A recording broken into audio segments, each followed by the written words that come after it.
श्रीशुक उवाच वरीयानेशते प्रश्नः कृतो लोकहितं नृप आत्मवित्सम्मतः पुंसां श्रोतव्यादिषु यः परः. द्वितीय स्कंदाला प्रारंभ होतोय. प्रथम स्कंदाच्या शेवटी परीक्षित राजाला शुकाचार्यांचं दर्शन झालं. सहज हिंडझिंड झाली आणि शुकाचार्यांना प्रश्न विचारला की माझ्या आयुष्याचे 7 दिवस शिल्लक राहिलेले आहेत. मी कोणता जप करावा, काय ऐकावं, कोणतं कर्म करावं, कोणाचं स्मरण करावं, कोणाचं भजन करावं, असे प्रश्न परीक्षित राजांनी शुकाचार्यांना विचारले. इथं पहिला स्कंद संपला. द्वितीय स्कंदामध्ये शुकाचार्य बोलायला सुरुवात केली. आता ते म्हणाले, राजा तुझा प्रश्न वरीयान म्हणजे श्रेष्ठ आहे. लोकहितम लोकहिताचा आहे, फार चांगला आहे. मनुष्यानी काय ऐकावं, काय श्रेष्ठ आहे याबद्दल तू प्रश्न विचारलास. आत्मज्ञानी पुरुष याचा मोठा आदर करतात. आत्मवित संमतः आत्मज्ञानी माणसाला तो संमत असलेला प्रश्न आहे. गृहस्थी माणसं संसारामध्ये घडून गेलेले असतात. ते भगवंताला जाणत नाहीत. त्यांच्यासाठी ऐकण्यासारख्या, सांगण्यासारख्या हजारो गोष्टी आहेत. पण ऐकतो कोण? राजा, माणसाचं सर्व आयुष्य झोपेमध्ये, स्त्री सहवासामध्ये, दिवसा संपत्तीची हाव आणि कुटुंबाचं पालन पोषण यातच संपून जातं. हे शरीर, पुत्र, पत्नी, संसार सगळं मिथ्या आहे. पण त्याच्यामध्ये जीव इतका अडकून जातो की रात्रंदिवस मृत्यूच्या दाढेमध्ये आहे हे सुद्धा त्याला कळत नाही. यक्ष आणि युधिष्ठिर यांची जी प्रश्नोत्तरं आहेत महाभारतामध्ये, यक्ष प्रश्न म्हणतात. आमच्या आप्पांचं त्याच्यावर पुस्तक आहे यक्ष प्रश्नावर. त्यात यक्षाला युधिष्ठिरांनी प्रश्न केला आहे की जगात सगळ्यात मोठं आश्चर्य कोणतं? आजची पोरं सांगतील ताजमहाल म्हणून, कारण भिकार शिकवलं जातं शाळेमध्ये. युधिष्ठिरांनी उत्तर दिलं की दररोज शेकडो माणसं मरताना आपण पाहतो, पण आपण मरणार नाही असं त्याला वाटतं. हे आश्चर्य आहे. आपण अमर आहोत. म्हणून परीक्षित राजा, ज्याला अभयपद प्राप्त करून घ्यायचं आहे त्यांनी काय करावं? एका वाक्यात उत्तर दिले. भगवान श्रीकृष्णाच्या लीलांचेच श्रवण, कीर्तन, स्मरण करावं. मनुष्यजन्म हा श्रेष्ठ लाभ आहे. 84 लक्ष योनीतून फिरून यावं तेव्हा मनुष्यजन्म प्राप्त होतो. दुर्लभम मानुषजन्म आणि भारते तत्र दुर्लभम म्हटलंय. या भारतामध्ये जन्माला येणं त्याच्यापेक्षा दुर्लभ आहे. पण काही लोकांना, मूर्खांना वाटतं आम्ही अमेरिकेत जन्माला आलो असतो तर बरं झालं असतं. अरे जन्मोजन्म पुण्य करावं तेव्हा या पवित्र भूमीमध्ये, त्यातही पंढरपुरामध्ये जन्माला आले. आपण किती भाग्य आहे. पण कळत नाही ना. म्हणून मनुष्यजन्मामध्ये आल्यानंतर भगवंताचं स्मरण करावं. जीवन असं बनवावं की मृत्यूसमयी भगवंताचं नामस्मरण तोंडात आलं पाहिजे. जन्मभर नाव घेतलं तर मरणाच्या वेळी तोंडात येईल. जन्मभर जर शिव्या दिल्या आणि अपशब्द वापरले तर मरताना तेच तोंडात येणार. मी जन्मभर काही करेन, मरताना देवाचं नाव घेईन असं होत नाही. मरताना देवाचं नाव तोंडात यायचं असेल तर जन्मभर घेतलं पाहिजे. राजा, निर्गुण स्वरूपामध्ये रमलेले मुनी सुद्धा भगवंताच्या गुणाच्या वर्णनामध्ये रमून जातात. आता शुकाचार्य हे निर्गुणामध्ये रमलेले ना, पण भागवतामध्ये रममाण होऊन गेले. अहो, ज्ञानेश्वर महाराज सुद्धा निर्गुणातच रममाण झालेले ना, योगी होते. पण भगवंताच्या गुणात, भगवंताच्या लीला गाण्यात ज्ञानेश्वर महाराज रममाण झाले. याकरता हे राजा शुकाचार्य सांगतायत, काय ऐकावं तू विचारलंयस ना, भागवत ऐकावं. इदं भागवतं नाम पुराणं ब्रह्मसंहितं अधीतवान् द्वापरादौ पितुर्द्वैपायनादहं. द्वापर युगाच्या शेवटी हे भागवत नावाचं पुराण ब्रह्मसंहितं, ब्रह्म म्हणजे वेद, इथं वेदाला संमत असलेलं आहे. आपल्या धर्मामध्ये प्रत्येक गोष्ट वेदाला संमत पाहिजे. तुकाराम महाराज सुद्धा वाचा बोलो वेदनीती म्हणतात. आणि आमचे वारकरी कीर्तनामध्ये वेदाची निंदा करतात. असे आहेत वारकरी. काही कीर्तन चाललंय का तमाशा चाललाय कळत नाही. त्यांच्या कॅसेट बाजारात आहेत. कोणी सोंगाड्या बोलतो का असं वाटतं का कीर्तन चालू आहे. वेदतुल्य आहे. त्या महापुराणाचं अध्ययन मी माझ्या वडिलांकडून व्यास ऋषीकडून केलेलं आहे. शुकाचार्य सांगतायत, हे राजर्षे, भगवान श्रीकृष्णाच्या लीलांनी माझं हृदय आकृष्ट केलं म्हणून मी या पुराणाचा अभ्यास केला. राजा, तू भगवंताचा परमभक्त आहेस म्हणून तुला सांगतो, जो याच्यावर श्रद्धा ठेवतो, ज्याची चित्तवृत्ती शुद्ध आहे, ती चित्तवृत्ती श्रीकृष्णाच्या चरणी स्थिर होते. जे संसारातील दुःखाचा अनुभव घेऊन विरक्त झाले आहेत, मोक्षाची इच्छा करतात, अशा साधकांनी सुद्धा भगवंताच्या नामाचं संकीर्तन करणं हेच श्रेयस्कर आहे. म्हणून ज्यांना आपल्या आयुष्याचं कल्याण करायचं आहे त्यांनी नामस्मरण करावं, नामसंकीर्तन करावं. नाहीतर दीर्घ आयुष्याचा काय फायदा. ज्ञानासाठी 1-2 घटिका जरी आपण खर्च केल्या तरी श्रेष्ठ आहेत.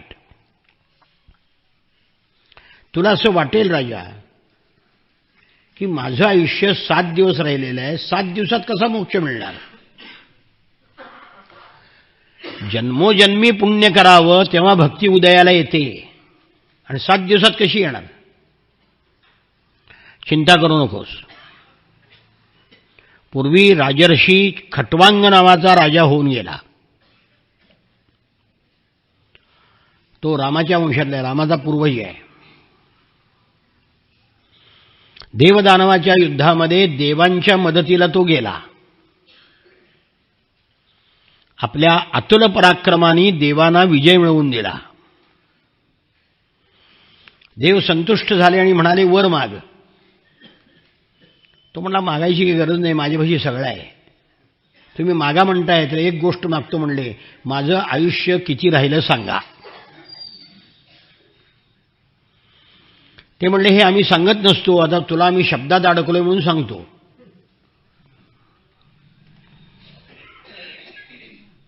चित्रगुप्ताला बोलावलं आणि सांगितलं, यांचं आयुष्य किती आहे सांगा वहीत बघून. चित्रगुप्ताने सांगितलं 2 घटका. एक घटका म्हणजे 24 मिनिटं आणि 2 घटका म्हणजे 48 मिनिटं आयुष्य राहिले म्हणजे संपलं. एका घटकेमध्ये तो स्वर्गातून शीघ्रगामी विमानाने पृथ्वीवर आला. दुसऱ्या 24 मिनिटांमध्ये सर्वसंग परित्याग करून भगवंताच्या ठिकाणी मन स्थिर केलं, त्याला मोक्ष मिळाला. त्यांनी एका घटकामध्ये सर्वस्वाचा त्याग करून भगवंताचं पद प्राप्त केलं. मग परीक्षित राजा, त्याला 24 मिनिटात मोक्ष मिळाला, तुझ्या आयुष्याचे 7 दिवस शिल्लक आहेत, तू काय चिंता करतोस? या कालावधीमध्ये पारलौकिक कल्याणाकरता तुला जे काही करता येईल ते सर्व तू कर. मृत्यू समय आल्यानंतर माणसाने भयभीत होऊ नये. शरीर, संसार यांच्याविषयीची ममता तोडून टाकावी. घराच्या बाहेर पडावं, पवित्र तीर्थामध्ये स्नान करावं, एकांत स्थानी विधीपूर्वक आसन घालून बसावं. अ, उ, म या 3 मात्रांनी युक्त अशा ओंकाराचा जप करावा. प्राणवायूला वश करावं.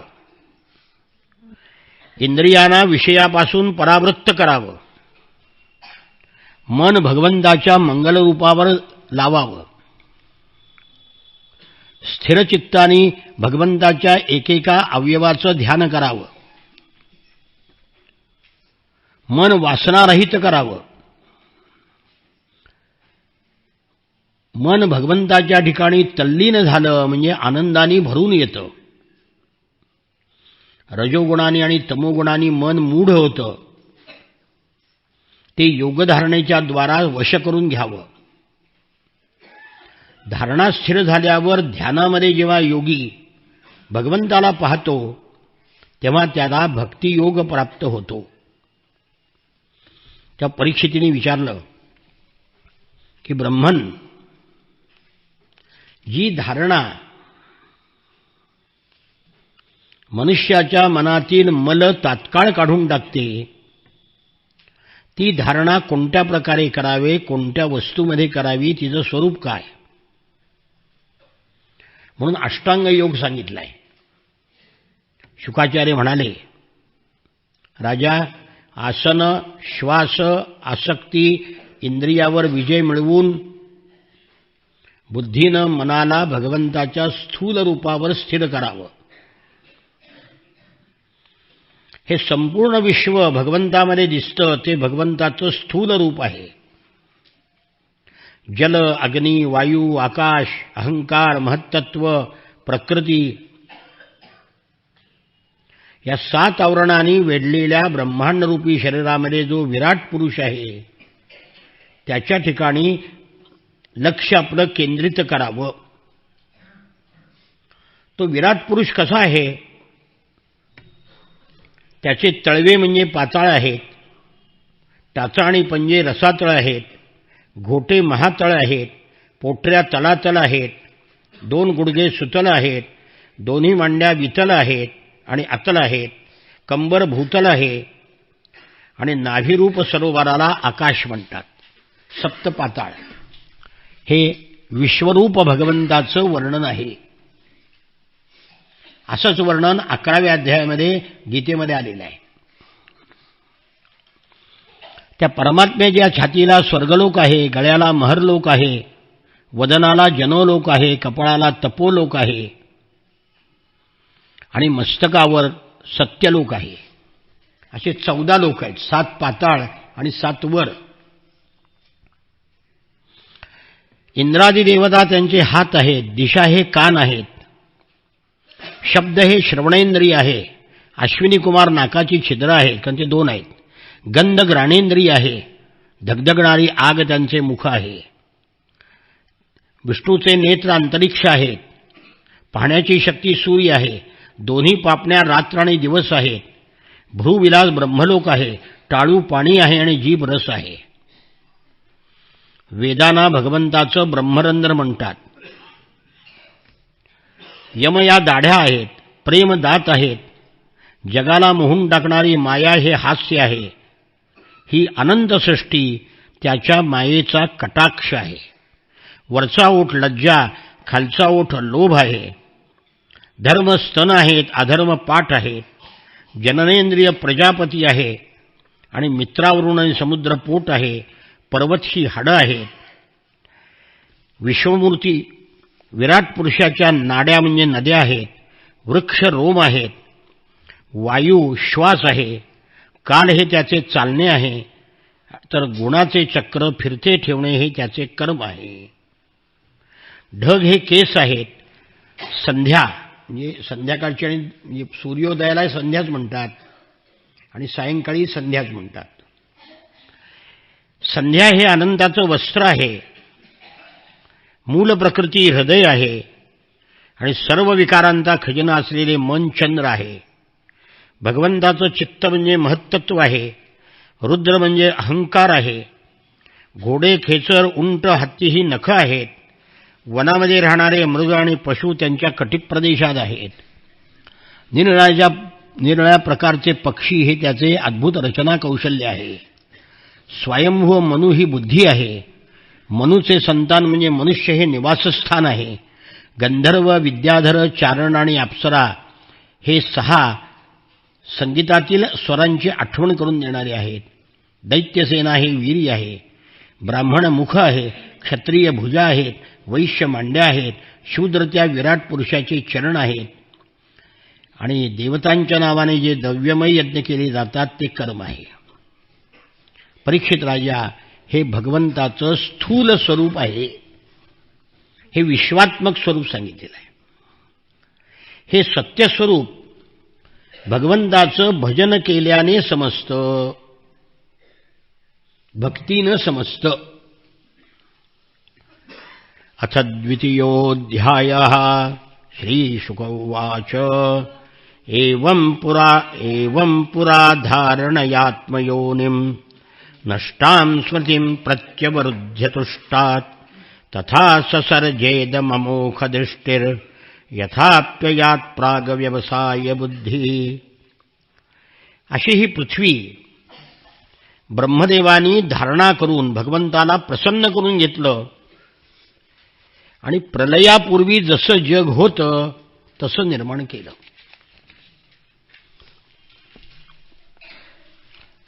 वेदाची वर्णनशैली ही अशाच प्रकारची आहे.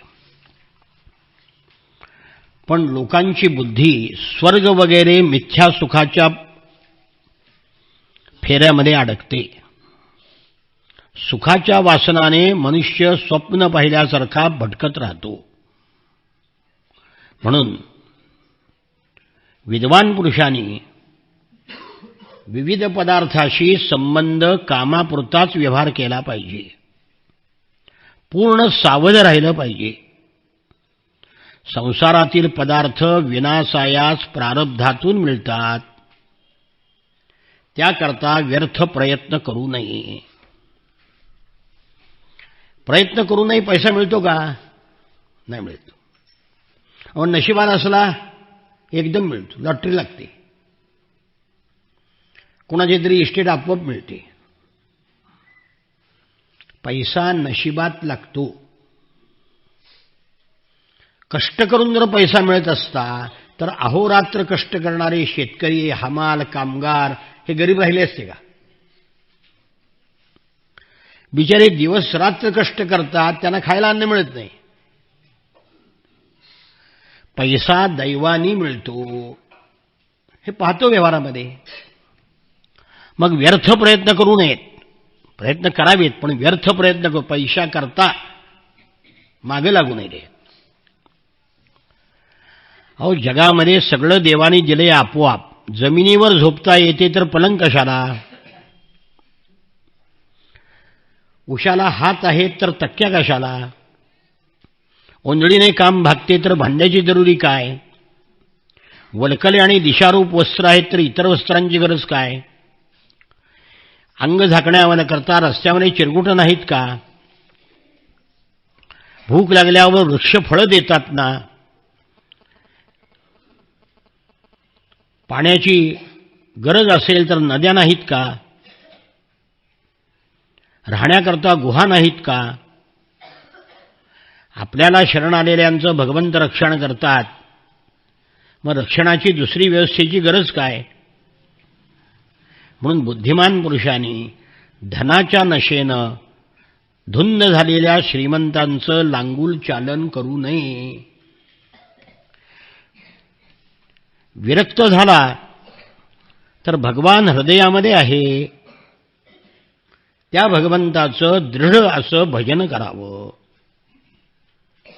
भजन केल्याने जन्ममरणाच्या फेऱ्यातून मनुष्य सुटतो. म्हणून भगवंताची मंगलधारणा करावी, विषयभोगामध्ये अडकून पडू नये, भगवंताच्या स्वरूपाची धारणा करावी. भगवंताचं कोणतं रूप आपल्या डोळ्यासमोर आणावं? फार सुंदर वर्णन केले 9व्या श्लोकात. प्रसन्न वक्त्रम नलिनायते क्षणम कदंब किंजल्क पिशंगवाससम लसन महारत्न हिरण्यमयांगदम स्फुरन महारत्न किरीटकुंडलम. कोणत्या भगवंताच्या रूपाचं ध्यान करावं? मुखावर प्रसन्नता झळकत आहे, नेत्र कमळासारखे विशाल आहेत, कदंबाच्या फुलातील केसराप्रमाणे पीतांबर धारण केलेला आहे, श्रेष्ठ रत्नजडित सोन्याचे बाजूबंद दंडामध्ये शोभत आहेत, डोक्यावर अत्यंत सुंदर असा मुकुट आहे, बहुमूल्य रत्नजडित अशी कुंडलं कानामध्ये झगमगत आहेत, चरणकमल योगेश्वरांच्या उमललेल्या हृदयकमलाच्या कोशावर विराजमान झालेले आहेत, हृदयावर श्रीवत्स चिन्ह आहे, गळ्यामध्ये कौस्तुभमणी आहे, वक्षस्थळावर कधीही न कोमेजणारी माळा आहे, कमरेला मेखला, बोटामध्ये बहुमूल्य अंगठ्या, पायामध्ये नूपुरं, हस्तामध्ये कडी, केसांच्या बटा अतिशय सुंदर निर्मळ कुरळ्या काळ्याभोर आहेत, मुख सुंदर आहे, त्याच्यावर मंद हास्य आहे, लीलेनं केलेलं मुक्तहास्य आहे, कृपादृष्टी आहे, भक्तावर कृपेचा वर्षाव करीत आहे. अशा भगवंतावर चित्त स्थिर करावं. कशाचं ध्यान करावं? सुंदर ते ध्यान उभे विटेवरी. उत्तम केले आपले. राजस सुकुमार मदनाचा पुतळा रवी शशिकळा लोपलिया. आपल्या संतांचे रूपाचे अभंग अप्रतिम आहेत. संस्कृत येत नसेल तर ज्ञानेश्वर तुकारामांनी सांगितलेल्या रूपावर मन केंद्रित करावं. भगवंताच्या चरणकमलापासून मुखकमलापर्यंत एकेका अवयवावर बुद्धी स्थिर करीत जावी. अशा प्रकारे स्थूल रूपाचं चिंतन करावं आणि इंद्रियाचा संयम करावा. शुद्ध बुद्धीने मनाला आवरावं आणि ते मन भगवंताच्या ठिकाणी स्थिर करावं. अशा अवस्थेमध्ये मनुष्य गेला तर तिथे सत्वगुणही त्यामध्ये विरघळून जातो. मग तमोगुण आणि रजोगुण असेल कसा? मनामध्ये निर्माणच होत नाही इच्छा. योगी लोक परमात्म्याहून अन्य पदार्थाचा त्याग करतात. म्हणून जितेंद्रिय योगी पुरुषांनी नाभिस्थानातील मणिपूर चक्रामध्ये असलेल्या वायूला हृदयातील अनाहत चक्रामध्ये, तेथून उदान वायूला वक्षस्थळावरील विशुद्ध चक्रामध्ये आणि हळूहळू टाळूच्या मुळापर्यंत न्यावं. आणि शेवटी सहस्रार चक्रामध्ये परमात्म्याला स्थिर करावं. हा सगळा विषय ज्ञानेश्वरीच्या 6व्या अध्यायामध्ये आलेला आहे, कुंडलिनी जागृतीचा. परीक्षित राजा योगी ज्योतिर्मय मार्ग असलेल्या सुषुम्नेच्या द्वारा ब्रह्मलोकाकडे जायला निघतो तेव्हा आकाश मार्गाने पहिल्यांदा अग्निलोकामध्ये जातो. तिथे पापाचा उरला सोरला मळ जळून जातो. नंतर शिशुमार नावाच्या ज्योतिर्मय चक्रात पोहोचतो. हे शिशुमार चक्र ब्रह्मांडाच्या भ्रमणाचं केंद्र आहे. जेव्हा प्रलय काळ जवळ येतो तेव्हा शेषाच्या मुखातून निघालेल्या अग्नीने भस्म होत असलेले हे जग पाहून योगी ब्रह्मलोकामध्ये निघून जातो. तिथे शोक नाही, दुःख नाही, म्हातारपण नाही, मृत्यू नाही. हे योगी सत्यलोकामध्ये गेल्यानंतर निर्भय होतात आणि सूक्ष्म शरीराला पृथ्वीमध्ये विलीन करतात. अशा प्रकारे सूक्ष्म रूपापर्यंत योगी प्राप्त होतो आणि शेवटी त्याला भगवंताचा साक्षात्कार होतो. महाप्रलयाच्या वेळी प्रकृतीमध्ये त्याचा लय होतो आणि असा लय झाल्यानंतर तो परमात्म्याला प्राप्त करून घेतो. आणि परमात्मा जेव्हा प्राप्त होतो तेव्हा तो पुन्हा जन्माला येत नाही. मोक्षाचा अर्थ सुटका. मुच शब्दापासून मोक्ष शब्द झालाय. मुच्यते म्हणजे सुटका होणे. कशातून सुटका? जन्म मरणाच्या फेऱ्यातून सुटका, याचं नाव मोक्ष. पण सुटका झाल्यावर भक्ती करता येत नाही ना. म्हणून तुकाराम महाराज म्हणले आम्हाला नको, नलगे मुक्ती धन संपदा, पुन्हा पुन्हा आम्हाला जन्माला घाल म्हणजे चालते, पण संत संग देई सदा. संतांनी मोक्ष मागितला नाही, संतांनी जन्म मागितला आणि भक्ती मागितली, भक्तांची संगती मागितली. पण योगी मोक्ष मागतात, त्यांना तो प्राप्त होतो. राजा, या संसार चक्रामध्ये पडलेल्या मनुष्याला ज्या साधनाने भगवान श्रीकृष्णाची अनन्य भक्ती प्राप्त होईल तोच कल्याणाचा मार्ग आहे. भागवत हे मुख्यतः भक्ती निर्माण करण्याकरता सांगितलेलं आहे.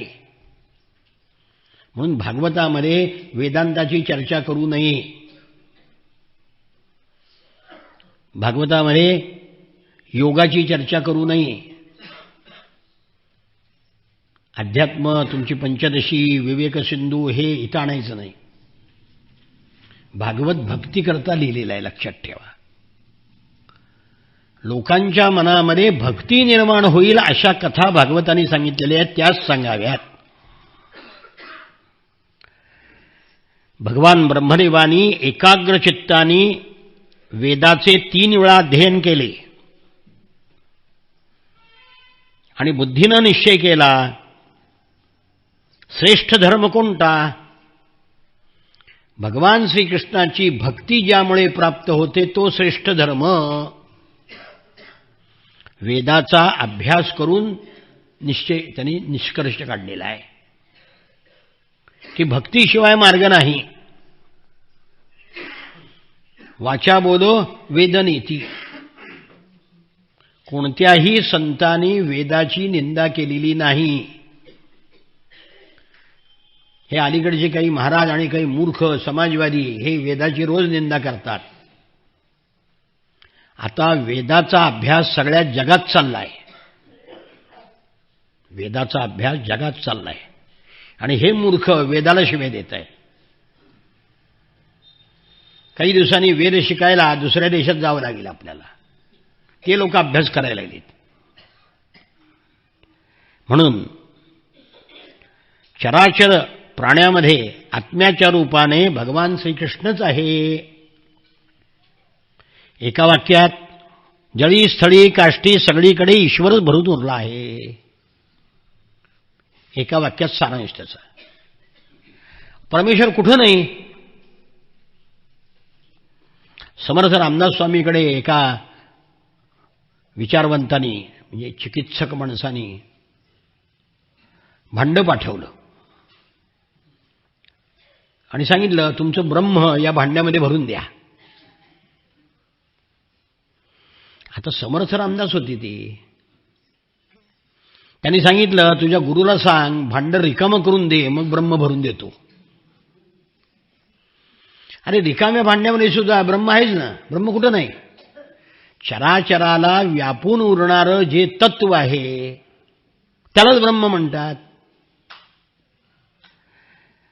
परीक्षित राजा म्हणून 36वा श्लोक महत्वाचा. तस्मात् सर्वात्मना राजन् हरिः सर्वत्र सर्वदा श्रोतव्य कीर्तितव्यश्च स्मर्तव्यो भगवान्नाम. म्हणून राजा काय करावं. सर्व काळी सर्वत्र सर्व ठिकाणी. सर्वदा म्हणजे सर्व वेळी, काळी. सर्वत्र म्हणजे सर्व ठिकाणी, सर्व स्थितीमध्ये आपल्या शक्तीनुसार भगवान श्रीहरीचं श्रवण कीर्तन आणि स्मरण करावं. 7 दिवसात काय तात्काळ मोक्ष मिळेल म्हणे तुला. अजून पुष्कळ दिवस आहेत, तू काळजी करू नकोस.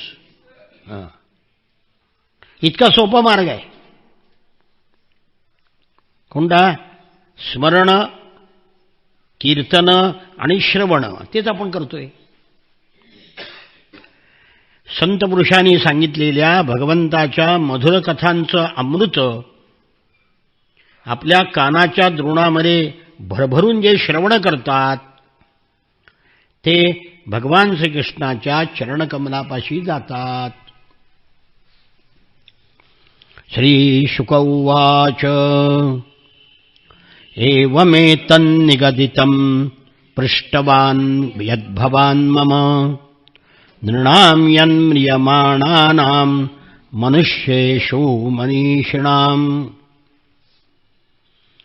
काय ऐकावं, कशाचं स्मरण करावं, हे जे तू मला विचारलं होतंस परीक्षित राजा, तुला सांगितलं भगवंताचं स्मरण करावं, भगवंताचं भजन करावं. हे तुझं उत्तर दिलं मी तुला. ब्रह्मतेजाची इच्छा करणाऱ्या ब्रह्मदेवाची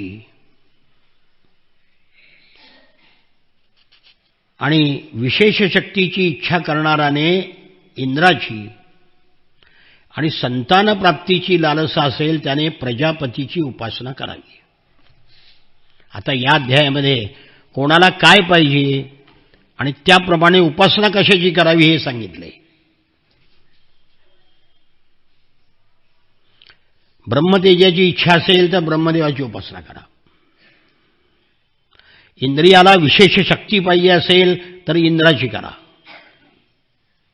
संतान पाहिजे असेल तर प्रजापतीची. लक्ष्मी पाहिजे असेल दुर्गादेवीची. तेजाची इच्छा असेल तर अग्नीची. धन पाहिजे असेल तर वसूंची. अष्टवसू आहेत ना. प्रभावशाली पुरुषाला वीरता पाहिजे असेल तर रुद्राची उपासना करावी. अन्नधान्याची इच्छा असेल तर अदितीची. स्वर्ग कामना असेल तर अदिती पुत्रांची. राज्याची अभिलाषा असेल तर विश्वेदेवाची. प्रजेला अनुकूल ठेवण्याची इच्छा असेल तर साध्य देवाची आराधना करावी. दीर्घायुष्य हवे असेल तर अश्विनी कुमाराची. पुष्टी म्हणजे पुष्ट व्हावं असं वाटत असेल तर पृथ्वीची. प्रतिष्ठा प्राप्त व्हावी असे वाटत असेल तर पृथ्वी, लोकमाता पृथ्वी आणि आकाशाची उपासना करावी. सौंदर्याची इच्छा असेल तर गंधर्वाची. सुंदर पत्नी पाहिजे असेल तर उर्वशीची. सर्वांचा स्वामी होण्याकरता ब्रह्मदेवाची आराधना करावी. यशप्राप्तीकरता यज्ञपुरुषाची. अपार संपत्तीसाठी वरुणाची. विद्याप्राप्तीसाठी भगवान शंकराची. पतिपत्नीमध्ये प्रेम असावं म्हणून पार्वतीची. धर्माचरणामध्ये प्रगती होण्याकरता भगवान विष्णूची. वंशपरंपरेचं रक्षण होण्याकरता पितरांची. पीडापासून संरक्षण होण्यासाठी यक्षांची. बलवान होण्यासाठी मरुद्गणाची. राज्यासाठी मन्वंतराचे अधिपती देवांची, जादूटोणा करता येण्याकरता निरृतीची, उपभोगासाठी चंद्राची, निष्कामतेसाठी परमपुरुष नारायणाची उपासना करावी.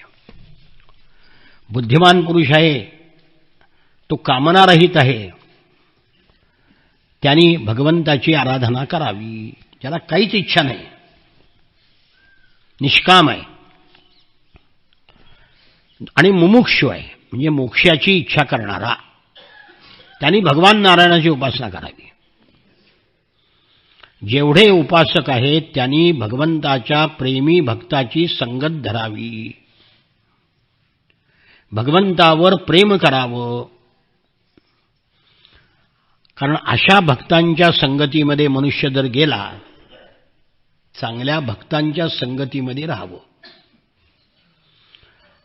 म्हणजे मग तिथे काय होतं, भगवंताच्या लीलांचं कथन होतं, त्यातून दुर्लभ ज्ञानाची प्राप्ती होते,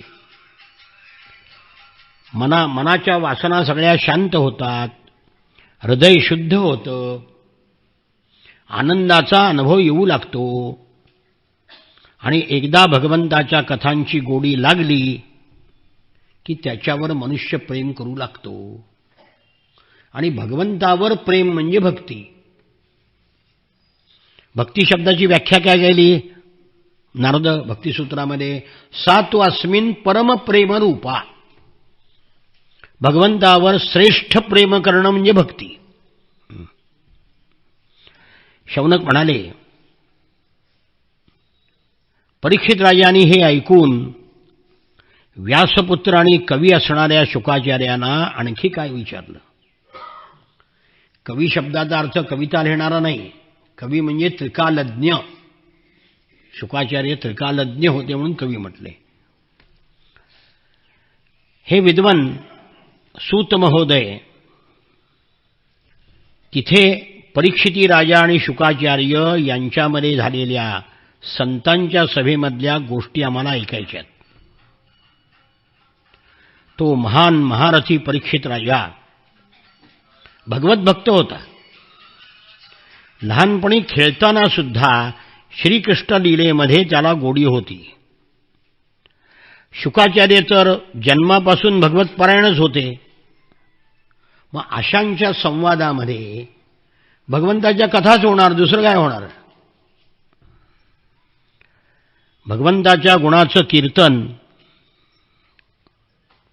किंवा श्रवण यामध्ये ज्यांचा वेळ जातो त्यांचं आयुष्य सार्थकी लागतं. नाहीतर इतरांचं आयुष्य सूर्य आणि उदयास्ताबरोबर कमी कमी होत जातं. एक दिवस गेला म्हणजे आयुष्याचा एक दिवस कमी झाला. भगवंताच्या कीर्तनाशिवाय, भगवंताच्या भक्तीशिवाय जिवंत राहण्यामध्ये काय अर्थ आहे. भक्ती हा परमपुरुषार्थ आहे. अहो, वृक्ष जिवंत राहत नाहीत का, लोहाराचा भाता श्वास घेत नाही का, त्याप्रमाणे अन्य प्राणी जनावरं सुद्धा मनुष्याप्रमाणे खात पीत मैथून करत नाहीत का. अहो, जनावरांमध्ये आणि माणसामध्ये या गोष्टी सारख्याच आहेत. आहार निद्रा भयमैथुनंच सामान्यमेतत् पशुभिर्नराणाम. जनावर आणि माणसं यांच्यामध्ये आहार निद्रा भय मैथून सारखंच आहे. मग फरक काय. धर्मो हि तेषाम अधिको विशेषः. माणसाला धर्म आहे आणि जनावराला फक्त शरीर धर्म आहे. धर्मेण हीना पशुभिः समानाः. ज्याला धर्म नाही ते जनावर आहेत. आपलं शासन निधर्मी आहे म्हणजे जनावर आहेत. निधर्मी म्हणजे काय, धर्म नाही. अहो, धर्माशिवाय मनुष्य राहू शकतो का. आणि त्यामध्ये आपला धर्म हाच धर्म आहे, इतर धर्म सगळे अधर्म आहेत असं म्हटलं तरी खटला होतो. पण त्यांच्या बापाला भितो काय आपण? आपल्याला भाषण स्वातंत्र्य घटनेनं दिलेलं आहे, विचार स्वातंत्र्य आहे आपल्याला, आणि जे खरं आहे ते बोलायला कोणालाही भ्यायचं कारण नाही. म्हणून भगवंताच्या ज्या कानाने भगवान कृष्णाची कथा कधी ऐकली नाही ती माणसं पशुतुल्य आहेत. कुत्र, डुक्कर, उंट, गाढवं यांच्यासारखेच म्हटलंय. बोला, जो भगवान श्रीकृष्णाची कथा कधी ऐकत नाही त्याची कान म्हणजे बिळं आहेत. जी जीभ भगवंताच्या लीलेचं गायन करीत नाही ती जीभ बेडकाच्या जिभेसारखी नुसती डराव डराव करते. जे मस्तक भगवंताच्या चरणावर नमत नाही ते ओझं आहे. जे हात भगवंताची सेवा पूजा करीत नाहीत ते प्रेताच्या हाताप्रमाणे आहेत. जे डोळे भगवंताची निवासस्थानं पाहत नाहीत ते मोरपिसावरच्या डोळ्याप्रमाणे निरर्थक आहेत. जे पाय भगवंताच्या स्थानाची यात्रा करीत नाही ते झाडासारखे आहेत, एका जागी. ज्या मनुष्याने संतांच्या चरणाची धूळ आपल्या मस्तकावर धारण केली नाही ते जिवंत असून मेल्यासारखे आहेत. ज्या माणसाने भगवंताच्या चरणावर अर्पण केलेल्या तुळशीपत्राचा सुगंध घेतला नाही ते श्वास घेत असूनही श्वासरूप श्वासरहित प्रेतासारखे आहेत, शव म्हणजे. तेव्हा या सगळ्याचं सार काय? भगवंताच्या मंगलमय नामाचं श्रवण कीर्तन केल्यावर त्याचं हृदय विरघळून जात नसेल तर ते हृदय नसून लोखंड आहे. भगवंताच्या कथा ऐकल्यानंतर हृदय विरघळतं, डोळ्यातून अश्रुधारा वाहू लागतात, शरीरावर रोमांच उभे राहतात. त्या ऋषी म्हणतात, सूत महोदय आपण आमच्या मनाला आवडेल असे बोलत आहात,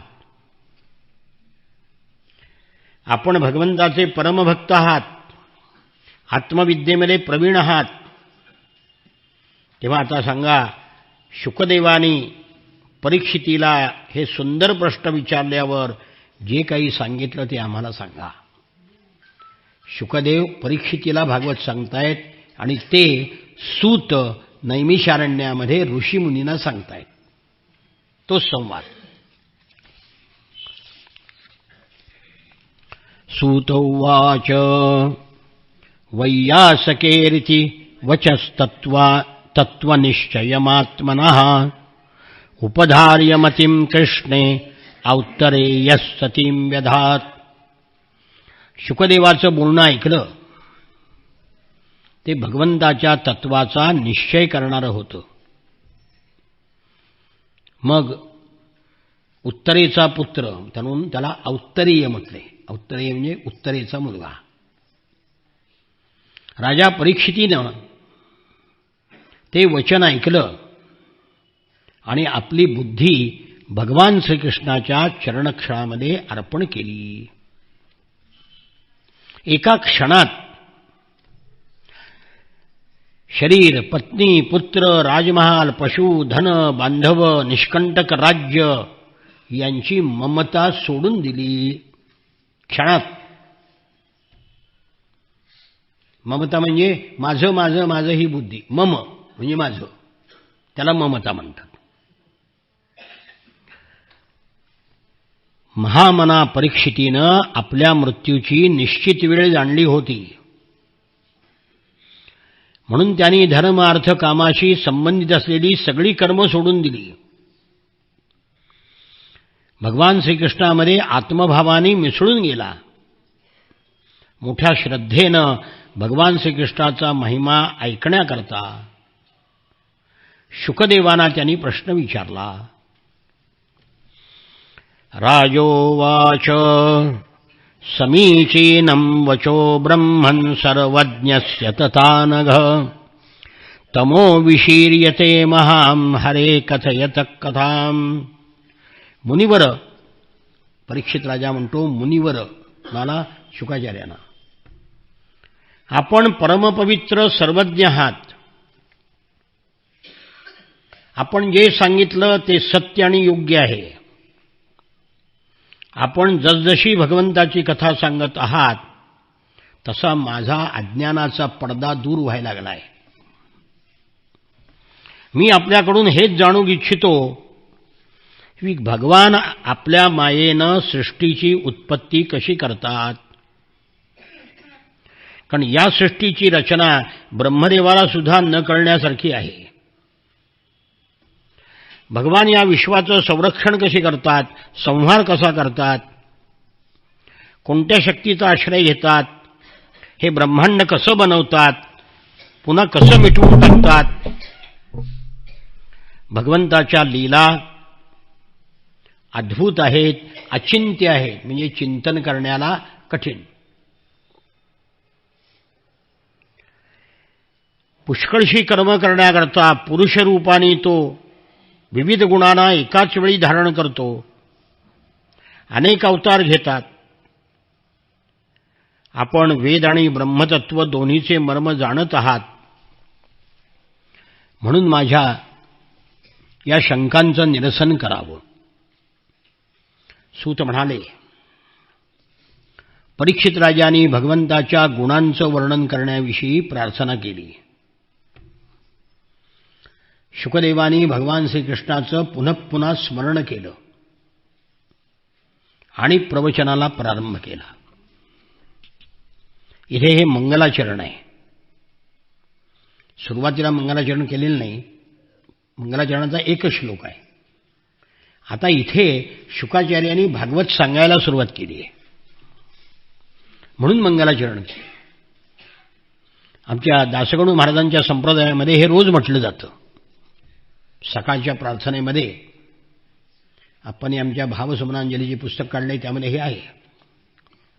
श्री शुक उवाच नमः परस्मै पुरुषाय भूयसे सदुद्भवस्थान निरोधलीलया गृहीत शक्तित्रितताय देहिनां अंतर्भवायानुपलक्ष्यवर्त्मने. शुकाचार्य म्हणतात की संसाराची उत्पत्ती, स्थिती आणि प्रलय करण्यासाठी भगवान सत्व रजतमाचा 3 शक्तीचा स्वीकार करून ब्रह्मा विष्णू शंकराचं रूप धारण करतात. ते सर्व प्राण्यांच्या हृदयामध्ये विराजमान आहेत. त्यांचं स्वरूप आणि ते जाणण्याचा मार्ग बुद्धीला न कळणारा आहे. अशा अनंत महिमा असणाऱ्या परमपुरुषाला मी नमस्कार करतो. सत्पुरुषांचे दुःख नाहीसे करणाऱ्या, दुष्टांची उन्नती होऊ नये म्हणून देवता बनून त्यांना त्यांचं फळ देण्याकरता, परमहंस संन्याशांना त्यांच्या इच्छेप्रमाणे आत्मवस्तूचं दान करण्यासाठी मी परमात्म्याला पुन्हा पुन्हा नमस्कार करतो. जे भक्तवत्सल आहेत, भक्ती नसलेल्याला जे अज्ञात असतात, ज्यांच्यासारखं ऐश्वर्य कोणाचंही नाही, त्यांच्यापेक्षा जास्त ऐश्वर्य असेल कसं, अशा ऐश्वर्याने युक्त असून जे नेहमी ब्रह्मस्वरूप असतात, आपल्याच धामामध्ये विहार करतात, त्या भगवंताला मी वारंवार नमस्कार करतो. यत्कीर्तनं यत्स्मरणं यदीक्षणं यद्वन्दनं यत्श्रवणं यदर्हणं लोकस्य सद्यो विजुनोति कल्मषं तस्मै सुभद्रश्रवसे नमो नमः. ज्यांचं कीर्तन, स्मरण, दर्शन, वंदन, श्रवण आणि पूजन जीवांची पापे नाहीशी करते,